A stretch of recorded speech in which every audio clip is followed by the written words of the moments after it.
আল্লাহ তাআলার শুকরিয়া আদায় করি। আহলে সুন্নাত ওয়াল জামাতে এই মুবারক ঈদ মিলাদুন নবী মাহফিলে হাজির হতে পারলাম, আল্লাহ তাআলা তৌফিক দিলেন, আলহামদুলিল্লাহ। আমরা এই বছর গত বছর অত্যন্ত শান্তিপূর্ণ পরিবেশে ধর্মীয় ভাব গাম্ভীর্য নিয়ে ঈদ মিলাদুন নবী সিরাতুন নবী সাল্লাল্লাহু আলাইহি ওয়াসাল্লাম মাহফিল আমরা পালন করেছি এবং একথা ধ্রুব সত্য,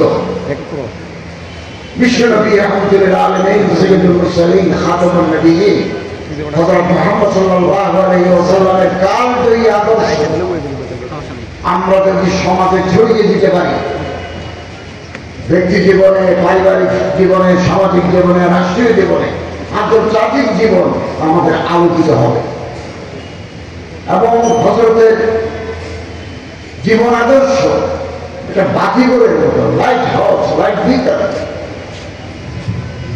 লাইট হাউস থাকলে যেমন আশপাশ এলাকা আলোকিত হয়, হযরতের জীবন আদর্শ উসওয়াতুল হাসানা গোটা পৃথিবীকে আলোকে উদ্ভাসিত করে।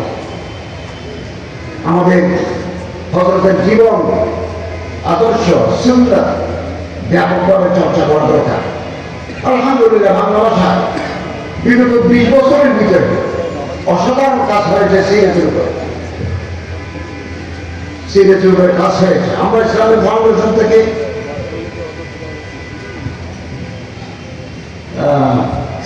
সিরাত বিশ্বকোষ ব্যয় করেছি 20 খণ্ডের মতো। সাহাবা বিশ্বকোষ আমরা হাত দিয়েছি, 10 জন বড় সাহাবী আশরাতুল মুবাশশারা এখনো করেছি। এরপরে আমাদের একটা কাজ চলছে উম্মাহাতুল মুমিনিন আল্লাহ মুহাম্মদ সাল্লাল্লাহু আলাইহি ওয়াসাল্লাম সম্মানিত স্ত্রীগণ, সহধর্মীগণ। এরপরে আহলে বাইতে রাসূল আমরা ধরব। আউলিয়াদের জীবন শুরু করেছি, প্রথম বাজারে আছে, দ্বিতীয় এবং তৃতীয় খণ্ড ছাপা চলছে, এরপর চতুর্থ খণ্ড। আমরা চাই বাংলাদেশে যারা আউলিয়া, ওলি, ওলামা, নোখাবা, ওরাফা, জোহামা যারা আছেন, কোন কোন ময়দানে তারা খেদমত করেছেন, তাদের জীবন, তাদের কারনামা, তাদের অ্যাকমপ্লিশমেন্ট, তাদের কন্ট্রিবিউশন ইতিহাসে নথিবদ্ধ। আমরা কাজ করেছি, হাতে সময় কম, এই কমের ভিতরে আমরা কাজ করে যাচ্ছি। আমার কাছে তৌফিক চাই, আপনাদের কাছে দোয়া চাই, আল্লাহ তাআলা তৌফিক দান করুন। এবং সুযোগ সবসময় আসে না, একটা সুযোগের জন্য 50 বছর অপেক্ষা করতে হবে।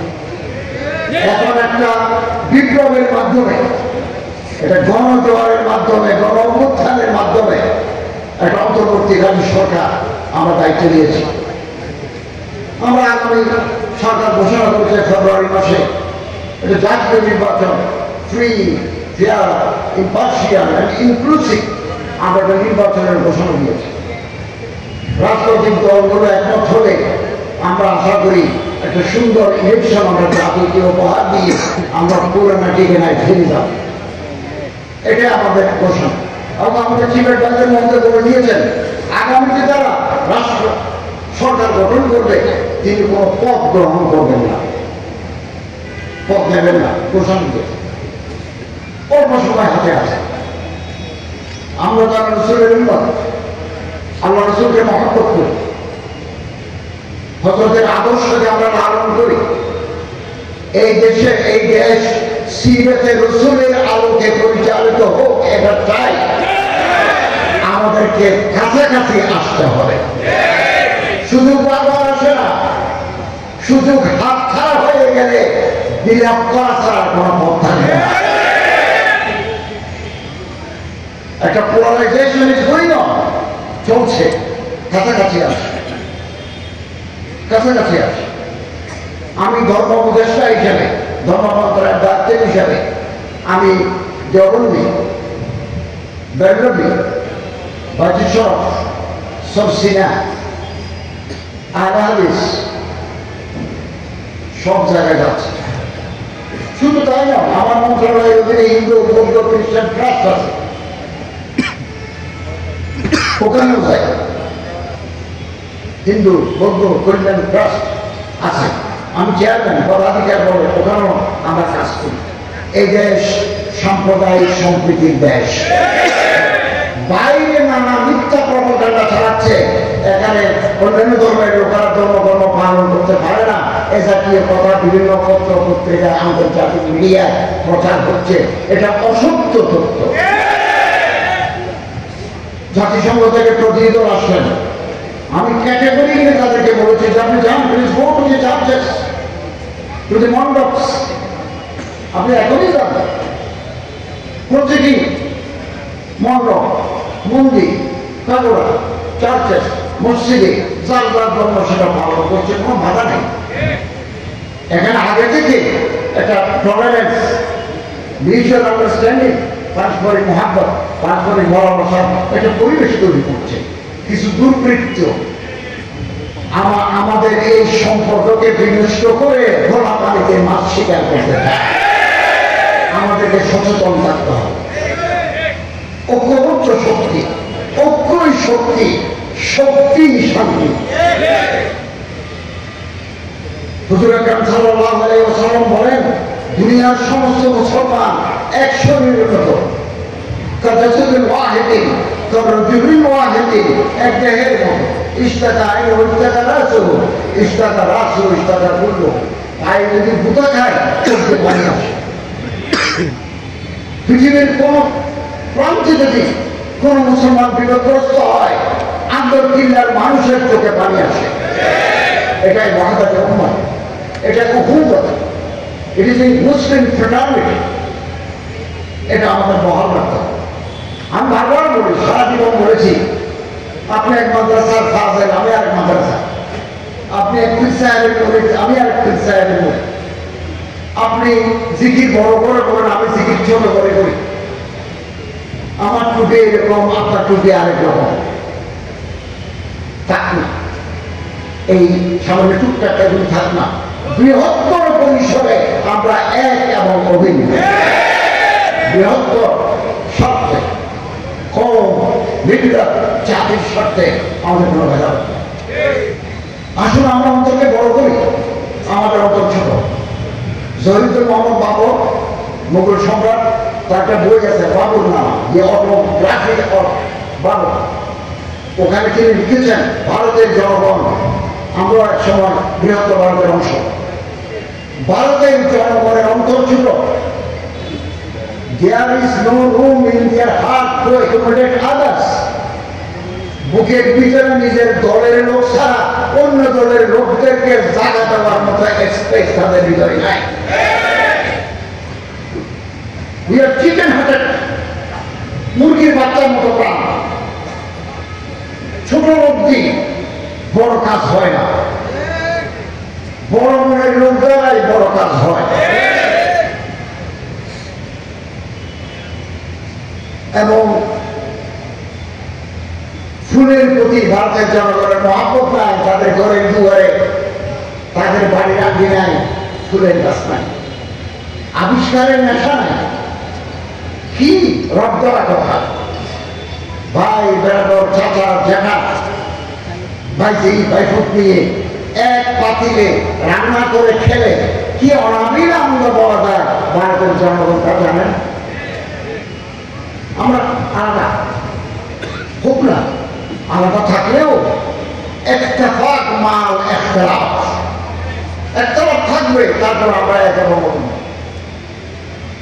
এই গত কয়েকদিন আগে আমার সচিবালয়ের দপ্তরে বাংলাদেশের বরেণ্য স্কলার, তাত্ত্বিক আমার ভাই ডক্টর মিজানুর রহমান আজহারী সাহেব আমার ফোন করেছেন এবং বলছেন যে আপনার সাথে আমার একটু কথা আছে।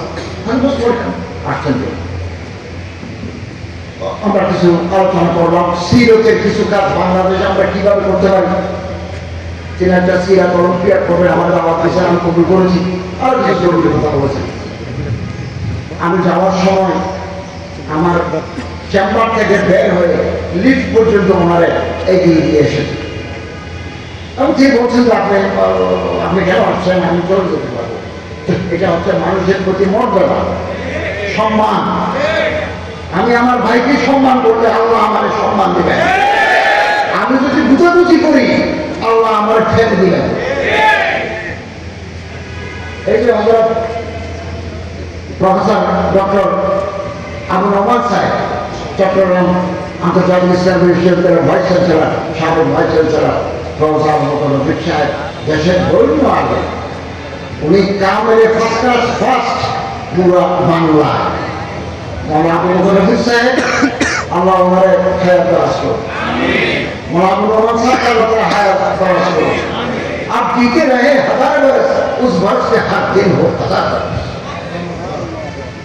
अपना हिस्सा उन्हें होल बांग्लादेशे कामेले ब्रह्म ढाका विश्वविद्यालय অনার্স মাস্টার ফার্স্ট খতম বিশ্ববিদ্যালয় সুদান আমাদের রত্ন আমাদের গো, আমরা মানুষকে সম্মান দিয়ে আল্লাহ আমাদেরকে সম্মান দেয়। আর আমি যদি ফেসবুকে দুটো করি এই ছোট কাজগুলো করে ছোট উঠেরা, এগুলোর পিছনে থাকার সময় আমাদের নাই। আলোচনা থাকলে সমালোচনা থাকলে, মুজাহিদ যখন ময়দানে যায় অস্ত্র সজ্জিত হয়ে ঘোড়ার পিঠে সওয়ার হয়ে 1000 ঘোড়া রাস্তা দিয়ে যখন মঞ্জিলে যায়, তার লক্ষ্য হচ্ছে ওই মঞ্জিল। তখন কিছু নেড়ি ফুটতো, তার ঠেস নাই, ওই গরুর মুখে আসি গেও গেও গেও করে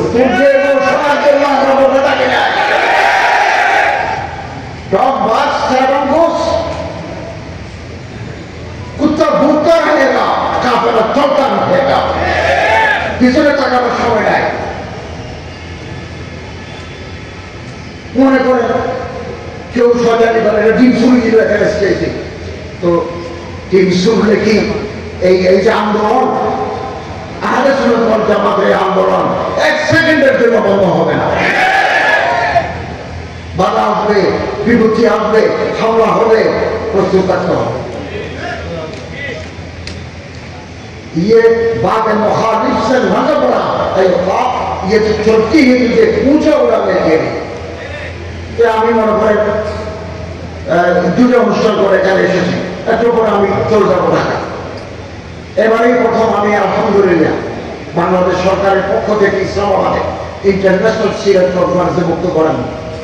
এটা শেষ করে আমি তেহরান যাব, আরেকটা ইন্টারন্যাশনাল কনফারেন্সে তেহরানে, ইরানের রাজধানী তেহরানে বক্তব্য রাখবো on behalf of Bangladesh government and the people.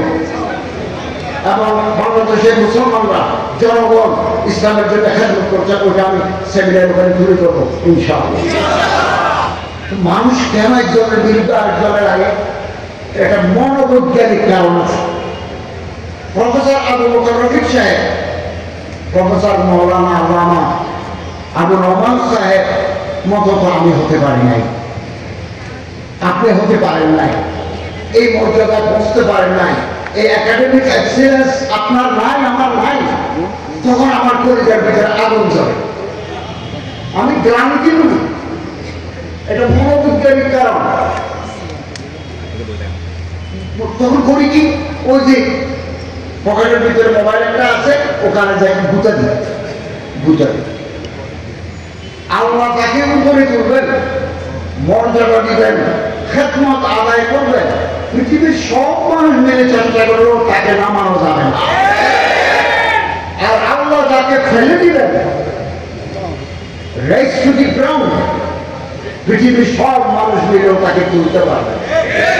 ইবনে মাজাহ লা ইয়ানফাউ ওয়ালা ইয়াদুর হাদিস। অতএব আল্লাহর কাছে দোয়া করে, আল্লাহ তুমি আমাকেও মর্যাদাবান বানাও, আমার দ্বারাও খেদমত দাও। হিংসা করলে আমার নষ্ট হয়ে যাবে।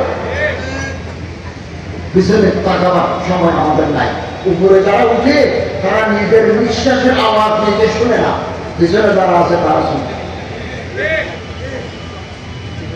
আমাদের অন্তর বড় করি, দৃষ্টিভঙ্গি প্রসারিত করি, হোক না আপনি একদল আমি একদল, কিন্তু ময়দানে রাজপথে আমাদের দেখা হবে।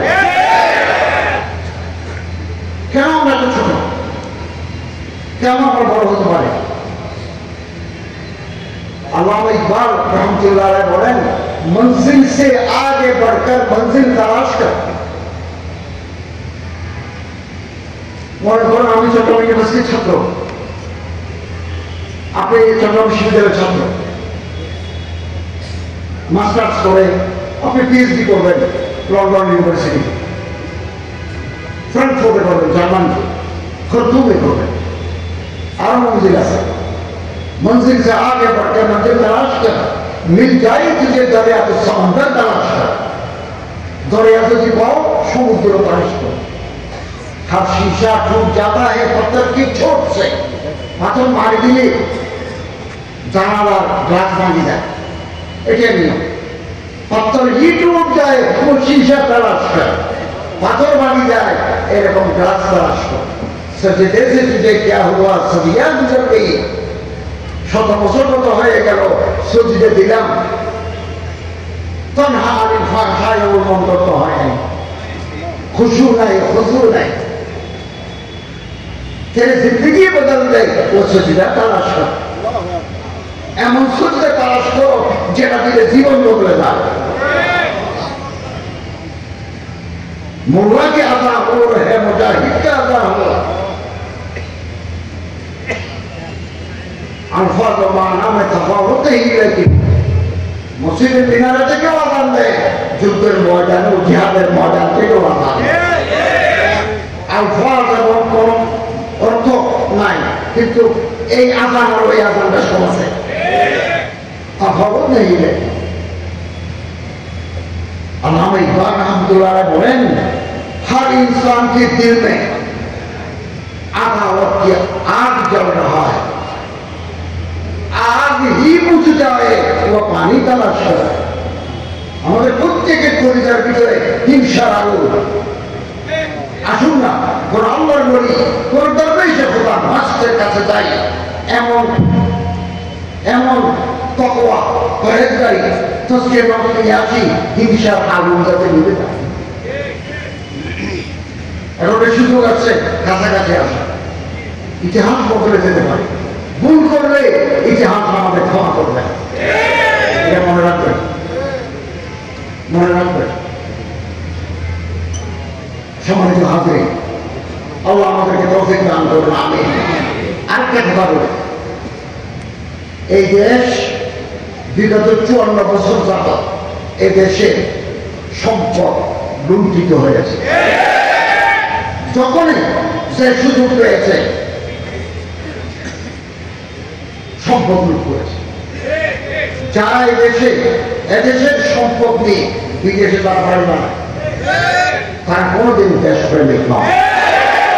এটা আমার দেশ, আমার মাতৃভূমি, এখানে আমার মৃত্যু, এখানে আমার জন্ম, এখানে আমার শেষ। যারা এই দেশে সম্পদ কুড়িয়ে আগাটাও খায়, তলাটাও পুরায়, বিদেশে তারা বাড়ি বানায়, এরা কোনোদিন দেশপ্রেমিক মানুষ হতে পারে না। আমরা যখন দায়িত্ব নিই, গত বছর 8ই আগস্ট রিজার্ভ ছিল $20 মিলিয়ন, এক বছরের ব্যবধানে এখন $32 মিলিয়ন আমাদের রিজার্ভ।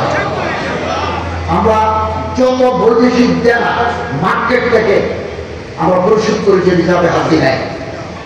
গত বছর যখন আমি হজে পাঠাই, প্রতিদিন সৌদি আরবকে আমাদেরকে কোটি কোটি টাকা দিতে হয়েছে, 1 লক্ষ হাজি। আমি বাংলাদেশ থেকে গভর্নমেন্টের প্রতিদিন টেলিফোন করতাম, আপনি আজকে এত কোটি টাকা সন্ধ্যার আগে দেন। তিনি বলেন ঠিক আছে, মার্কেট থেকে দিচ্ছি, রিজার্ভে হাত দেয়। আমরা রিজার্ভ রেখে যাচ্ছি, আগামী দিনে যারা আসবেন তারা রাষ্ট্র পরিচালনার জন্য রিজার্ভের টাকা পাবেন। ব্যাংক খালি করে দিয়েছে, ব্যাংক খালি করে দিয়েছে। এইরকম ঘটনা ঘটে। এই দেশ আমার, এই দেশ আপনার। 54 বছরে যারা এই দেশকে ধীরে ধীরে গড়ে তুলেছে, আমরা তাদের প্রতি শ্রদ্ধা করি। বহু নেতা পরিষ্কার মানুষের দেশে আছে, আমরা কেন ভালো হতে পারলাম? আমরা কেন কেন চুরি করি? সব জায়গায় চুরি করা একটা টাকা মেরে দেওয়া একটা রেওয়াজ চালু হয়ে রেওয়াজ। আমাদেরকে এর আওয়াজ মানতে হবে।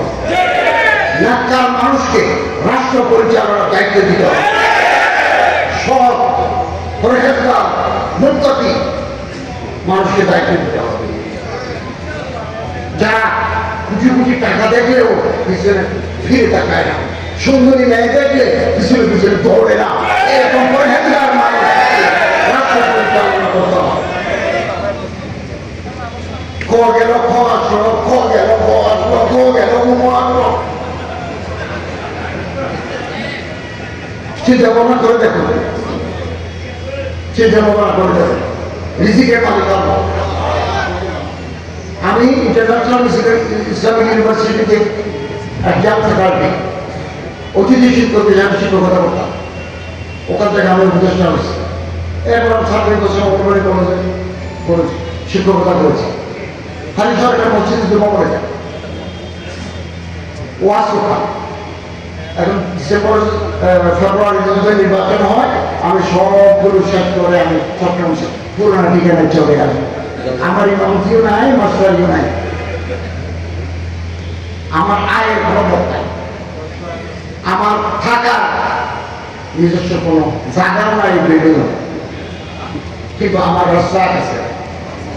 ওই রাস্তা পদ্ধতির মধ্যে আমি আমার কুদরত দেখবো, কুদরত দেখার অপেক্ষায় আছে।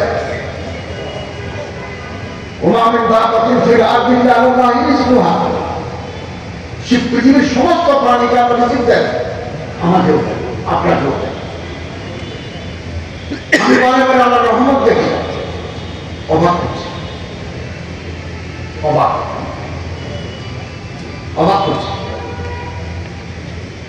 এই যে সমুদ্র, মহাসমুদ্র, মাছ আছে, এই মাছের তো ব্যাংক ব্যালেন্স নাই, মাছের তো জমিন নেই, মাছের তো জিপিএস নাই। আকাশে কোটি কোটি পাখি সকালবেলা বের হয়, পেট ভরে ঢুকে, তার তো কোনো জমিন নেই, তারে আল্লাহ রিজিক দেন। আর রিস্ক মুকসুম, রিস্ক কুল্লিস সামা, রিজিক আসমানে জমিনে তালাশ করতে হয়। ঘুষ খেতে হবে না, সুদ খেতে হবে না, পার্সেন্টেজ বাড়াতে হবে না, কানাডায় বেগম পাড়াতে বাড়ি বানাতে হবে না। কি এখন আমি নির্দ্বিধায় বলি, এদেশের মূল ধারার কোন আলেম, কোন পরহেজগার, দিনদার, আল্লাহ বড় মানুষের এদেশের টাকা লুট করে বিদেশে তার বাড়ি করেন না। মান নজির নেই, নজির নেই। এদেশ আমাদের, এই দেশ আমরা কাউকে ইজারা দিই নাই, এই দেশ আমাদের।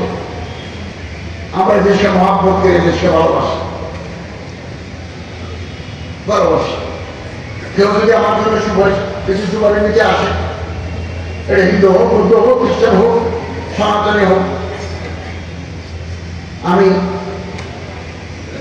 তাদের কাজ করার চেষ্টা করেছি আমার রেঞ্জের ভিতরে, আমার এখতিয়ারের ভিতরে। বিভিন্ন দলের হোক, সেটা আমাদের সঙ্গে আমি বলছি তাদেরকে আমাদের করতে হবে।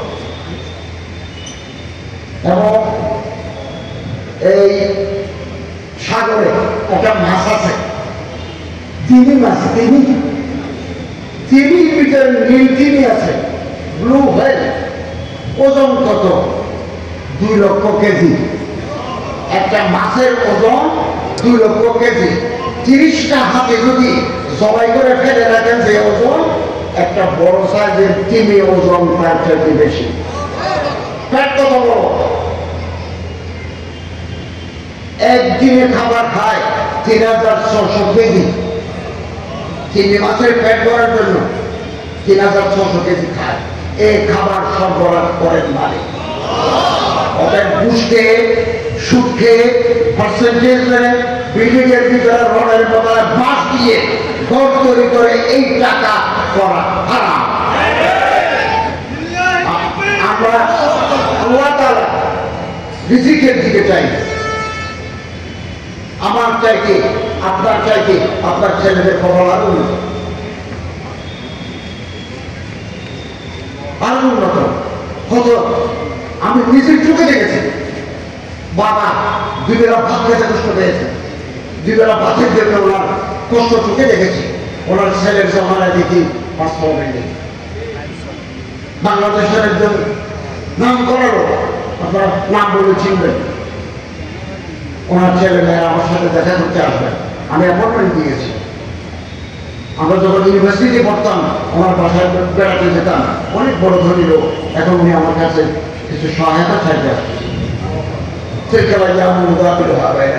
আমরা আল্লাহকে ধরি, সিরকে রসুলকে ধরি, ঈদে মিলাদুন্নবীর তাৎপর্যকে নিজে ধারণ করি। ইনশাআল্লাহ আজিজ, আমরা আশাবাদী পূর্ব দিগন্তে নতুন সূর্য উঠবে। এটার জন্য আপনারা আমাদের অপেক্ষায় থাকতে হবে, আমাদের একটু কোরবানি দিতে হবে আমার ভাইয়ের জন্য। আমি দাঁড়ালেই আমার ভাই আমার চেয়ার বসতে পারবে, আমি অপমাই করে তাদেরকে বসতে পারবো। আমি বড় বড় নেতাদেরকে বলেছি, বড় বড় নেতাদেরকে বলেছি, জাতির এই ক্রান্তিকালে আপনাদের এগিয়ে আসতে হবে। আমরা 22 জনের দেশ চালাই রাষ্ট্র, আমি একমাত্র মাদ্রাসা ছাত্র। আগামী দিনে দিনটা আরো আছে, আগামী দিনে কেবল 5 বছর চলে দেখি কেন, আরো 50 বছর চলে দেখবো না। লং টার্ম টার্গেট, এই লং টার্ম টার্গেটে আপনারা আলেম দিনদার পরহেজগার মানুষকে দিয়ে রাষ্ট্র পরিচালনার জন্য তৈরি হন। আপনারা ইতিমধ্যে জেনেছেন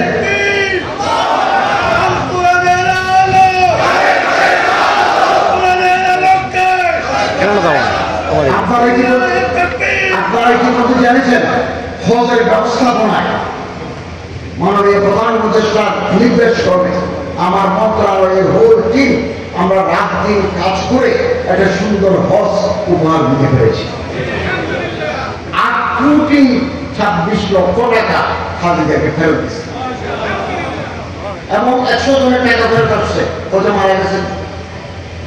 আমরা আবার তাদেরকে ডেকে তাদের হাতে ক্রস চেক দিয়েছি। এই টাকাগুলো নয় করার সুযোগ ছিল, হাজিরা তো জানেন না। ওনার টাকাতে আমরা সারপ্লাস রেখেছি, বাড়ি ভাড়া কম, ফেসিলিটিস বেশি, টাকা রেখেছি। ওয়াকফ আমি তাকেও ডিসি মহোদয়ের ওখানে সার্কিট হাউসে এই আমাদের বড় বড় মাজার আছে, মাজার আছে, এই যে চন্দ্রপুর মসজিদ, তারপরে গরিবুল্লাহ শাহ, মহসিন আলী, বাইজিদ গোস্তামি। হাতে তো সময় নাই, একটু কাজ করে যেতে পারতাম। বাইজিদ গোস্তামি ডাকলাম, সারা বছরের পর আসা অল্প কেন, বাকি টাকা কোথায় যায়, কোথায় যায়? চেষ্টা করবো, ডিসি মহোদয়কে বলেছি, আমার প্রশাসক আসছেন, আমাদের হাতে যত সময় আছে দেখি না, ওই টাকা থেকে গরিব, বিধবা, বিপত্তি, ছাত্র, ক্যান্সারের রোগীকে কিছু সাহায্য করা যায় কি? আমি আপনার জানেন কিশোরগঞ্জের পাকা মসজিদে গেছি, এটা আমার মন্ত্রণালয়ের অধীনে। 90 কোটি টাকা ফান্ডে জমা আছে, জেলা প্রশাসক বলতে 90 কোটি টাকা জমা আছে, ওটার কোনো মাথা নেই। এই একবারে 12টা বাক্স আছে, বাক্স খুললে 8-9 কোটি টাকা হয়। আমরা ওখানে তুরস্ক একটা বসবাস প্রণালী আছে, বসবাস প্রণালীর পাশে আলিশান ইসলামিক সেন্টার মস্ক বেসড, ওই আদরে আমরা একটা বিরাট কমপ্লেক্স করবো। এর ভিতরে অডিটোরিয়াম থাকবে, লাইব্রেরি থাকবে, হাদিস চর্চা কেন্দ্র থাকবে, জানালা থাকবে, নুরানি মক্তব থাকবে। 90 কোটি আমাদের জমা আছে। প্রতিদিন মানুষ ওখানে গরু, ছাগল, মুরগি, চাল, বাতাসা, ওই খাওয়ার সময় মিষ্টির মতো আর কি, বাতাসা এগুলো জমা হয়। ডিসি সাহেব বলবে আসলের পরে নিলাম হয়, আমি থাকলে সেদিন 3 কোটি টাকা, আমি না থাকলে 1 কোটি। তো আমি আলেমদের নিয়ে একটা কমিটি গঠন করে দিয়ে আসছি যে আপনারা পালাক্রমে আসলের পরে এখানে বসে নিলাম দেবে। আমি ওখানে বলেছি 82 লক্ষ টাকা আমরা গরিব মানুষকে দিই, আগামী দিন আরো বেশি হবে। আমি চাই মাদ্রাসা, স্কুলে, কলেজে, ইউনিভার্সিটিতে বহু গরিব ছাত্র আছে। আমি শিক্ষক, আমার সারা জীবন মাস্টারি করেছি। আমার কোনো পেশা নাই। বহু দুঃখী মানুষকে দেখেছি বই কিনতে পারে না, ল ডিপার্টমেন্টে পড়ে, জার্নালিজমে পড়ে, ইংরেজিতে পড়ে, বই কেনার পয়সা নাই। আমরা তাকে বই কিনে দিই, কাপড় কিনে দিই, পড়ার সুযোগ করে দিই। একটা সিন্ডিকেটের মাধ্যমে কিছু কিছু লক্ষ প্রতিষ্ঠানের টাকা সিন্ডিকেটের পকেটে চলে যাচ্ছে। এতদিন কেন হয় না? 54 বছরে কেন হয় না? গুড গভর্নেন্স, সুশাসন, একটা লিগেসি আমরা পাই নাই। আমি আমার মিনিস্ট্রিকে সবগুলো নিয়মের বাইরে আমি চাই না, নিয়মের ভিতরে। অতএব আগামী দিন আমরা যদি রাষ্ট্রীয় কাঠামোর পরিবর্তন চাই, সুখী সমৃদ্ধশালী সমাজ ব্যবস্থা চাই, আমরা যদি সিরতে রসুলের আলোকে এই সমাজকে আমরা বদলাতে চাই, আমাদের মানসিকতা বদলাতে হবে, কাছাকাছি আসতে হবে, পারস্পরিক সম্মান দেখাতে হবে, পারস্পরিক সম্মান। আমি আপনাদের এখানে যেমন আসছি, আমি এই হাটজারির পথে হাসিমি সাহেবের মাদ্রাসায় আমি দাওয়াত দিচ্ছি। গত বছর আমি এসেছি, এর আগে আমি জানি না। আমি তো ওই পথে চট্টগ্রাম বিশ্ববিদ্যালয়ে জীবন কাটাইছি, আমি আর কোনো বিচারে করি নাই। ওনারা আমাকে একেবারে একটা ভবনে আমি উদ্বোধন করলাম, ওদের প্লেটে আমার নাম আছে। আমরা তো মিশি না, একজন সীতা একজন মিশি না। হিমালয়ের পর্বত মাঝখানে বাধা হয়ে দাঁড়িয়েছে। বাধার এই দিনরাত, বাধার এই হিমালয় আমাদের ভাঙত। মাথায় টুপি দেখলে, মুখে দাঁড়িয়ে দেখলে, সুন্নতের আদর্শ দেখলে আমরা একে অপরের সাথে বুক পেলাম। থাক না আমাদের ভিতরে differences. We must find our petty differences and unite, must be united under the banner of Karamai Kingdom. Chittagong থেকে হজের জাহাজ চর্চা করেছি ভাই। গত বছর হুজুরের হজের ওমরার সাথে কথা বলেছি, চিঠি লিখেছি, লেটার দিয়ে উনি আমাকে উত্তর দিয়েছেন যে আপনি যদি হজের জাহাজ যোগে মানুষ পাঠাতে চান আমরা দেব। আমাদের যাত্রা সামুদ্রিক বন্দরে আমরা প্রাণ ফেসিলিটিস দেব, কিন্তু আমার দেশে জাহাজ নাই, জাহাজ নাই। এবং একটা বড় শিপ বিল্ডার্স মালিককে ডাকছে, বলো আমাদের তো জাহাজ নাই, কারণ সমুদ্র পাড়ে দিতে হবে, ওখানে তলাতম উত্তাল তরঙ্গমালা, এতগুলো তাদের জীবন, এত সফিস্টিকেটেড আধুনিক জাহাজ না হলে হবে না। এই জাহাজ আনতে $2 বিলিয়ন লাগে। বাংলাদেশ জানি যদি কিনে আনতে পারে, এটা পাই নাই, জাহাজ নাই, এদেশে জাহাজ নাই। জাহাজ আসলে আমরা হিসেব নিয়েছি বিমানে যত ভাড়া যায় 40% কমে নিতে পারে, তারপর আশা ছাড়ি নাই। আবার আমাকে ডেকে আবার আলোচনা করবো কিছু মানুষ জাহাজে আমরা নিতে পারি কিনা, কম খরচে নিতে পারি কিনা। আমি আপনাদেরকে বলবো যারা হতে যাবেন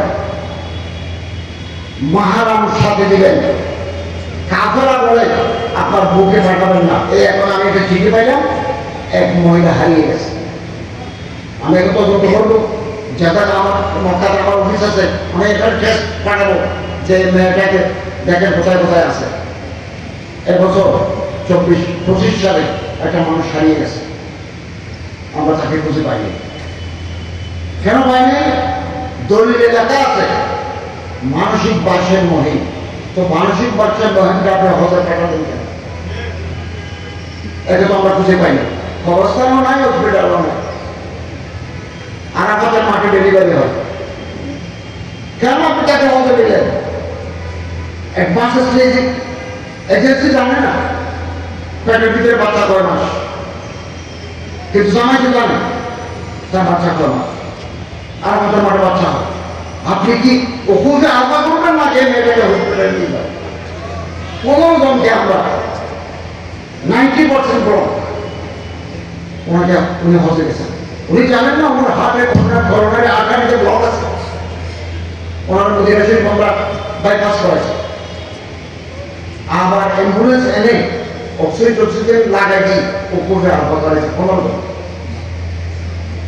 তারপরে মানে কিছু মানুষ অসুস্থ দেশে চলে আসবে, এসএসসির মালিকরা চলে আসছেন, আমরা সবাই চলে আসছি, এখন তাদেরকে দেশে পাঠাতে হবে।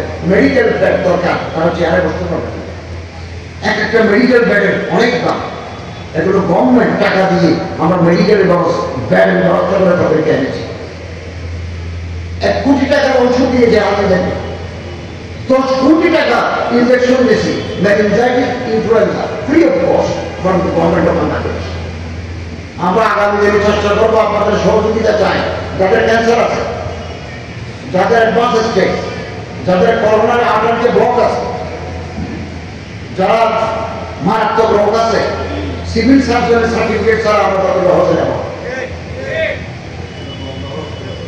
মদন আহত করাতে পারি। এই যে একটা মেয়ে হারিয়ে গেল, শুধু দুর্ভাগ্য, দুর্ভাগ্য। এই মেয়েটা কোথায় গেল? গত 2 বছর আগে পাহাড়ের একটা রাস্তা পাওয়া গেল, হেলিকপ্টার যাওয়ার সময় দেখি করে দেখা গেল পাহাড়ের কোনো মানুষের মতো লাগে। তার হেলিকপ্টার নিয়েছে, নামাইল, ছবি তুললো, হেলিকপ্টার ল্যান্ড করে দেখা গেল শরীরে বুঝতে নাই, সব খাটবে। একটা ব্যাগ আছে বাংলাদেশ, ব্যাগ খুলে দেখা গেল পাসপোর্ট।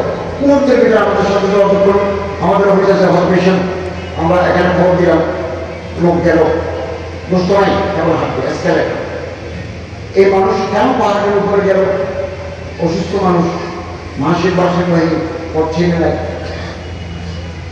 শরীরের মশালা আছে, মাহারম সাথে দিবেন। এমন মশালাও আছে, মাহারম যদি জীবনে পাওয়া না যায় তিনি বদলা হোস করবেন। তো এতটা মেয়েটা হারিয়ে গেল। আমরা চেষ্টা করবো, আন্তরিকভাবে চেষ্টা করবো, আমরা ফুল মেশিনারি সৌদি গভর্নমেন্টের সাথে আবার করে মেয়েটাকে উদ্ধার করা যায় কিনা, কোথায় আছে, বেঁচে আছে কি। আর যদি না হওয়ার সম্ভব হয় তখন দাফন করে ফেলবে, তারপরে এখন থাকবে। ইনশাআল্লাহ আপনাদের কাছে দোয়া চাই, আমরা যতদিন রাষ্ট্র দায়িত্বে আছি আমরা যাদের দেশের দশের উন্নতি মুসলিমা খেদমত করতে পারি, সে তৌফিক যেন আল্লাহ আমাদের দান করেন। আলহামদুলিল্লাহ।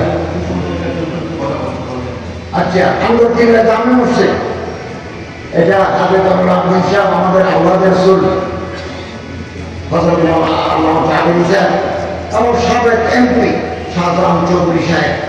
এই বেচারা অসুস্থ মানুষ, কদিন পর মিনিস্ট্রি গিয়ে আমার সাথে দেখা করে। আপনারা যারা খুশি হবেন, আমরা একটা ডিজাইন করেছি আমাদের জামে মসজিদে। এই ডিজাইনটা এখানকার যারা আমাদের জামে মসজিদের খতিব মহোদয় আছেন, কমিটির লোকেরা আছেন, ওনারা পছন্দ করছে, ডিজাইনটা পছন্দ করছে। আমি বাংলাদেশ সরকারের থেকে 200 কোটি টাকা নিয়ে এই মসজিদটাকে অনেক বড় করতে চেয়েছিলাম, কিন্তু সরকারের পকেট থেকে পয়সা ব্যয় করা কঠিন। এটা প্রজেক্ট দিতে হবে, এটা যাবে পরিকল্পনা, অর্থ 500 আসলে এই মসজিদ হবে, তখন আমরা থাকবো না। আরেক গভর্নমেন্ট আসবে, সেটা হচ্ছে আমার সময় হয়ে যাবে। এখন আমি আমার ভাই শ্রদ্ধেয় মতন ভাই জনাব শাহজাহান চৌধুরী সাহেবকে বলছি আরেকটা কথা আছে, সেটা হচ্ছে কুয়েতের দেওয়া 10 কোটি টাকা আমাদের খাতে আছে। এই 10 কোটি টাকা দিয়ে যদি ওই ডিজাইন মতে কাজ শুরু করে দিই, চট্টগ্রামের